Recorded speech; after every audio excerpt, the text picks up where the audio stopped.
नमस्कार दोस्तों, याद करिए वक्फ संशोधन कानून पर संसद में बहस के दौरान बीजेपी सांसदों ने क्या कहा था।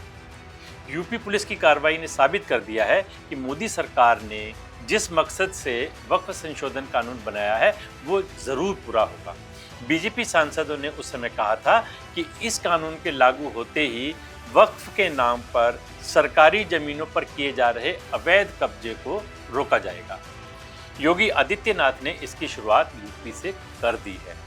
मोदी सरकार के इस नए कानून के बाद कई लोगों ने सुप्रीम कोर्ट में इसके खिलाफ जनहित याचिका दायर कर दी, तो पश्चिम बंगाल जैसे राज्यों में व्यापक विरोध प्रदर्शन शुरू हो गए। लेकिन योगी आदित्यनाथ ने इसे उत्तर प्रदेश में सफलतापूर्वक लागू करवा दिया। यूपी के बरेली जिले में इसके अंतर्गत पहली एफआईआर दर्ज कर ली गई है। मामला सीबीगंज थाने के सरनिया गांव का है, जहां एक परिवार पर सरकारी जमीन को फर्जी तरीके से वक्फ संपत्ति बताकर कब्जा करने का आरोप है।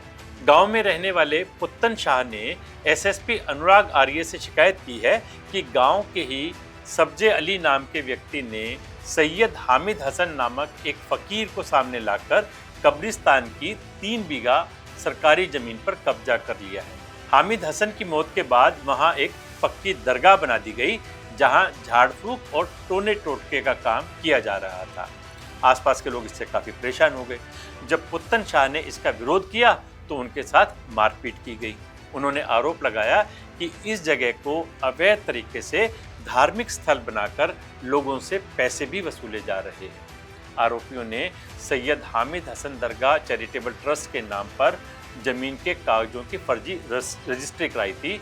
इस ट्रस्ट में सब्जे अली, उनकी पत्नी जकीरा, उनकी 4 बेटियां और एक अन्य व्यक्ति को शामिल किया गया। इन सभी को ट्रस्ट का ट्रस्टी घोषित कर दिया गया। बरेली के एसएसपी अनुराग आर्य ने बताया कि जांच में पाया गया कि जिस जमीन पर कब्जा किया गया वो सरकारी जमीन है और रेवेन्यू रिकॉर्ड में भी यही दर्ज है। इसके बाद सीबीगंज थाने में वक्फ संशोधन अधिनियम के तहत कुल 11 लोगों के खिलाफ केस दर्ज कर दिया गया। आरोप है कि सब्जे अली ने सुन्नी सेंट्रल वक्फ बोर्ड के नाम पर करोड़ों की जमीन पर अतिक्रमण कर रखा है। कई राज्यों में भी चल रहे हिंसक झड़प के बावजूद यूपी में इस कानून को लागू करके पहली एफआईआर दर्ज करना योगी के लिए बहुत बड़ी बात है। इससे पहला संदेश तो ये जाता है कि योगी किसी भी सूरत में यूपी की कानून व्यवस्था बिगड़ने नहीं देंगे। दूसरा ये कि योगी की तरह दूसरे राज्यों के मुख्यमंत्री भी अपने अपने राज्यों में इस कानून के तहत कार्रवाई में तेजी लाएं, ताकि पीएम मोदी ने जिस संकल्प के साथ ये कानून बनाया है वो जल्द ही पूरा हो। नमस्कार।